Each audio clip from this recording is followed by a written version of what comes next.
कि समाज जो है बाबा साहब का नाम तो ले रहा। जब समाज में लोग अनपढ़ थे, कम पढ़े लिखे थे, बाबा साहब को लोग कम जानते, तब हमने 4 बार सरकार बनाई अपनी। लेकिन जैसे जैसे उसके बाद से बाबा साहब का नाम लोग समझ में आने लगा, हम पढ़े लिखे ज़्यादा हुए तो हम पॉलिटिकली उतने कमज़ोर होते जाने लगे। बाबा साहब समझदार ज़्यादा हो गए ना लोग, समझदार नहीं हुए। अब समझदार अब हो गए लोग लालची, अपने पद के स्वार्थी, पैसे के लालची, ठीक है नहीं, किसी की सहनशीलता नहीं है, वे किसी को सहन नहीं कर पा रहे हैं कि कोई ऊपर बैठा उसको हम अपना नेता मान ले।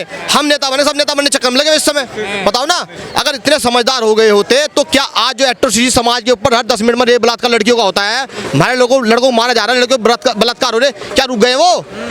क्या रुक गए बताइए ना मुझे। क्या आरक्षण बच गया तुम्हारा? क्या तुम्हें जमीन नहीं मिल गई? क्या तुम्हारे बच्चों को स्कॉलरशिप मिलने लगी? स्कॉलरशिप बताइए ना, क्या मिल रहा है आपको?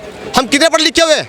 क्या संविधान? ये इन नेताओं को समझ में नहीं आती है बात। नेता तो लालची हो रहे हैं, ये तो जनता को समझना पड़ेगा भाई। ये जनता का काम है। जनता क्यों नहीं समझ रही? अब जनता क्यों नहीं समझ रही? जनता की जो मेंटिलिटी है वो डाउन है। अभी बाबा साहब को उस लेवल तक समझ नहीं पाए लोग। संविधान तो उठाकर चल रहे हैं, लेकिन संविधान की जो बेसिक स्ट्रक्चर, जो मूल सिद्धांत है संविधान के, उन्हें कोई फॉलो नहीं कर रहा। क्यों बीजेपी फॉलो नहीं कर रही है? बीजेपी कहाँ फॉलो कर लगी? वो क्यों फॉलो कर रही? वो तो एंटी है, वो तो हिंदुत्व की फॉलो व्यवस्था को ला रही देश के अंदर। अरे माथे से चूमते हैं मोदी जी संविधान को। वो सिर्फ दिखावटी है, लोगों की वोट लेना, लोगों को भ्रमित करना, वोट लेकर सत्ता में बैठना और अपना पेट भरना, अपने लोगों को ऊपर उठाना। अपनी हिंदुत्व की व्यवस्था, जो ऊंच नीच की व्यवस्था है, उसको बनाए रखना। संविधान की व्यवस्था हिंदुत्व व्यवस्था उल्टी है टोटल। वो तो जातिवाद की विदाई कर रहे हैं, मोहन भागवत भी कह रहे, तमाम बाबा कह रहे हैं। देखिए जातिवाद कैसे खत्म हो जाएगा? अभी हम जातिवाद कैसे खत्म हो जाएगा? हम खत्म नहीं कर सकते करने जातिवाद। क्यों खत्म करें? जब तक इस देश के अंदर संसाधन नहीं बटेंगे ना भाई, जल जंगल जमीन नहीं बटेगी, संसाधन नहीं बटेंगे, तब तक जातिवाद खत्म नहीं होगा। आज हमारे लोग जातिवाद के नाम पर आरक्षण लेने तैयार हुए ना, अपने अधिकार मांगने जाति के नाम पे, तो हम जातिवाद खत्म करने वाली बात हो रही है। जमीन बंटवा दो। जो सारा पैसा देश का, जो 71% पैसा देश का 1% लोग लिए बैठे हैं, देश की 85% भूमि 15% लिए बैठे हैं, वो जब तक इक्वल डिस्ट्रीब्यूशन नहीं होगा एज पर दी कॉन्स्टिट्यूशन साहब, वो कैसे होगा डिस्ट्रीब्यूशन? संविधान का अगर आप 38B पढ़ोगे ना, संविधान का आर्टिकल 38B पढ़ोगे, 39B पढ़ोगे, उसमें क्लियर कट बाबा साहब अम्बेडकर ने लिखा है कि जितने भी मेटल्स, जो भी कम्युनिटी, समाज के जो संसाधन है, उनका समाज के बीच में इक्वल डिस्ट्रीब्यूशन होगा। ये सरकार की ड्यूटी है। कैसे होगा? कौन करेगा? यह सरकार की ड्यूटी है ना। सरकार जो प्रेजेंट में मौजूद है, या हिंदुत्ववादी जो लोग सरकार में पहुंच रहे हैं, इवन चाहे बीजेपी हो, चाहे कांग्रेस हो, चाहे आम आदमी पार्टी हो, जो हिंदुत्व व्यवस्था को फॉलो करते हैं, वो संविधान को अभी लागू नहीं करेंगे, ना उन आर्टिकल को लागू करेंगे। जब हमारी सरकार आएगी, बहुजन समाज पार्टी सरकार आएगी, तभी वह लागू होंगे। बहुजन समाज पार्टी ने उत्तर प्रदेश के अंदर लाखों लोगों को पट्टे दिए जमीन के। बहुजन समाज पार्टी कैसे सरकार आएगी? सरकार आएगी ना, हम काम करें, वो लोग काम करें। कहाँ काम कर रही है? काम की कर रही है सर, सुनो। बहुजन समाज पार्टी एक संवैधानिक पार्टी है। बाबा साहब अम्बेडकर ने कहा लड़ना झगड़ना नहीं किसी से भाई, दिमाग का प्रयोग करना, कलम का प्रयोग करना है, लोकतंत्र का इस्तेमाल करो। वोट की ताकत तुम्हारे हाथ में है। जितने तुम वोट डालकर अपनी सत्ता स्थिर हो, ये जितने गुंडे वाले घूम रहे हैं सड़कों पे, जो रेप बलात्कार लड़के हमारे कर रहे हैं, जमीनों के पट्टे दबा रहे हमारे लोगों के। मायावती ने पहले बहन जी ने हमारे 1 लाख अंदर डाले गुंडे, राजा भैया से गुंडा ना, पता आपको, 5 साल तक बाहर नहीं निकलने दिया। बढ़ेंगे, आगे बढ़ेंगे। हमारे मन में एक विश्वास है, हम भी अपने बच्चों को पढ़ाएंगे, लिखाएंगे और उनके खिलाफ खड़ा करेंगे।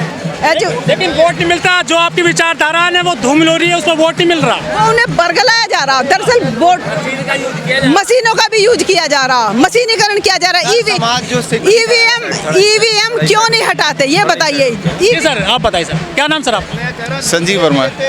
वर्मा जी, क्या है, बाबा साहब की जयंती है आज, लोग तो काफ़ी आए हैं, लेकिन लोग कह रहे हैं सत्ता में नहीं आ रहे हैं। बाबा साहब को जो सपना था, लोगों के अंदर जज्बा भी है और जागरूकता धीरे धीरे, मतलब पहले से बढ़ा है, ऐसा नहीं है। लेकिन जो हमारे दलित लीडर हैं वो ठीक दिशा नहीं दे रहे, सही से काम नहीं कर रहे हैं। कमी सबसे ज़्यादा वो है, कमी उस स्तर पे है। जो दलित लीडर है ना, उनका सबसे बड़ा कमी है। जो काशीराम साहब जो सामाजिक मूवमेंट चला रहे थे, वो बहन जी ने कितना आगे बढ़ाया बताएं आप? वो बहन जी ने आगे बढ़ाने का काम नहीं किया सामाजिक मूवमेंट को। बिना सामाजिक मूवमेंट के कभी भी राजनीतिक शक्ति किसी काम की नहीं रहेगा। ये बाबा साहब भी कहते थे और मान्यवर काशीराम साहब भी कहते थे इस बात के लिए। लेकिन जो मान्यवर साहब के जाने के बाद बहन जी ने उस सामाजिक मूवमेंट को मतलब पीछे किया है, मेरा ऐसा मानना है। लेकिन बहन जी ने तो जो विचारधारा है उसको मजबूत किया है, जो अम्बेडकरवाद है, जो बुद्धिज्म है, उसको जागृत किया है, ऐसा कहा जाता है। नहीं, वो सब इस प्रदेश से पूरे दिल्ली में बिल्कुल। जब तक काशीराम साहब थे, बहन जी एक अच्छी राजनीतिज्ञ तो है, लेकिन जो एक सामाजिक मूवमेंट को चलाने का जो एक वो है ना, सामाजिक मूवमेंट को चलाने का, वो कहीं ना कहीं पीछे हुआ है। बहन जी के अलावा कौन चला रहा सामाजिक मूवमेंट, बताइए? कोई नहीं चला रहा है मेरी नज़र में। बहन जी को दोष क्यों दे रहे हो? मान्य बहन जी 4 बार CM रही है, मान्यवर कांशीराम साहब ने बहन जी को, एक दलित महिला को एक बहुजन लीडर बना दिया। अब मुझे आप बताएं कि बहन जी ने कितने लीडर तैयार किए हैं?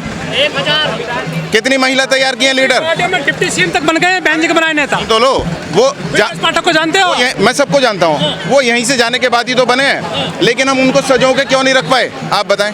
वो तो पार्टी में तो जाते रहते नेता, दल बदलू वाले, तो आप उनके लिए नहीं बोल सकते। नहीं, मुझे ऐसा देखो मेरा ऐसा मानना है कि जो हमारी जितनी भी पार्टियां बन रही हैं वहाँ पे डेमोक्रेसी नहीं है। बाबा साहब हमें डेमोक्रेसी दे के गए देश के अंदर, लेकिन हमारी पार्टियों में लोकतंत्र नहीं है। बीजेपी में है डेमोक्रेसी। बीजेपी में डेमोक्रेसी ये है, वो अपनी विचारधारा को फैला रहे हैं, वो अपनी विचार सांस्कृतिक विरासत जैसे भी है, आरएसएस के स्कूल चल रहे हैं, संस्थाएं चल रही हैं। बहन जी की कल्चर देखा आपने? हाँ, मैं गया हूँ। उत्तर प्रदेश में नोएडा से शुरू करिए, लखनऊ तक जाइए आप। हाँ हाँ आप खुद का देखो, देख पाओगे। हाँ, हाँ। वहाँ पर अम्बेडकर देख पाओगे। हाँ, पहले किसी ने ऐसा किया हो तो मुझे बता दीजिए। नहीं, मैं उसको डिनाई नहीं कर रहा हूँ, लेकिन नहीं, बहन जी को इसलिए मैं उस बात को कह रहा हूँ, जो सामाजिक मूवमेंट है, जो आज आदमी कहाँ खड़ा है बताइए?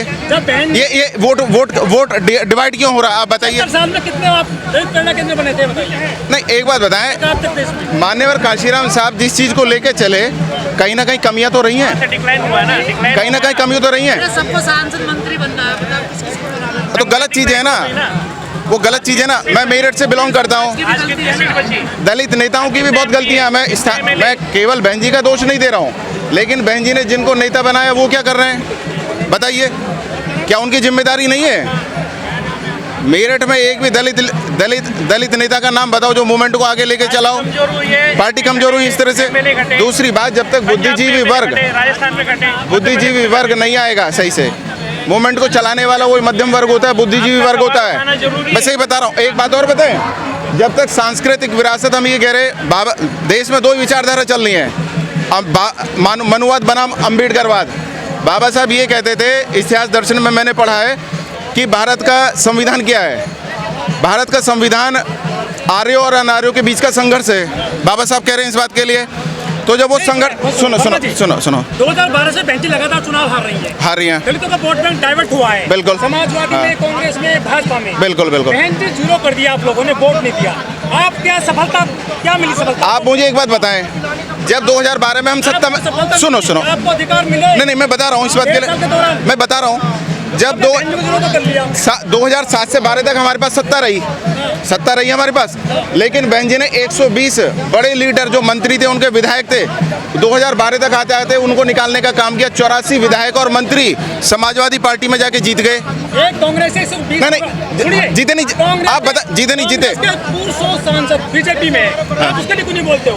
15 साल से लगातार देखो एक बात बताएं, एक बात और बताएं, हमारे उद्देश्य अलग हैं, बीजेपी के उद्देश्य अलग हैं, हमारे उद्देश्य अलग है, कांग्रेस के अलग है। हम उनसे कंपैरिजन करने लगे तो हमारी गलती होगा। हम जिन व्यवस्थाओं से निकले हैं, हमें उन पे गौर करना चाहिए। उनकी सांस्कृतिक विरासतें जिस व्यवस्था से बढ़ रही हैं, उनके चिंतन मनन शिविर चल रहे हैं। 12 साल में आप क्यों कोई दूसरी इमारतें खड़ा क्यों नहीं कर पाए? तो दूसरा सीएम क्यों नहीं बना पाए? देखिए, 12 साल में बहन जी चुनाव लगातार आ रही है। हाँ। कोई नेता आपने पैदा किया? नहीं, एक बात मैं बता रहा हूँ आपसे, अभी जल्दी से कोई ऐसे, अभी कोई जल्दी से पैदा भी नहीं होगा। सही बात तो ये है, अभी जल्दी से नहीं होगा। कारण एक है कि उसमें इसलिए पैदा नहीं होगा क्योंकि सब लोग अभी हाथी को जानते हैं।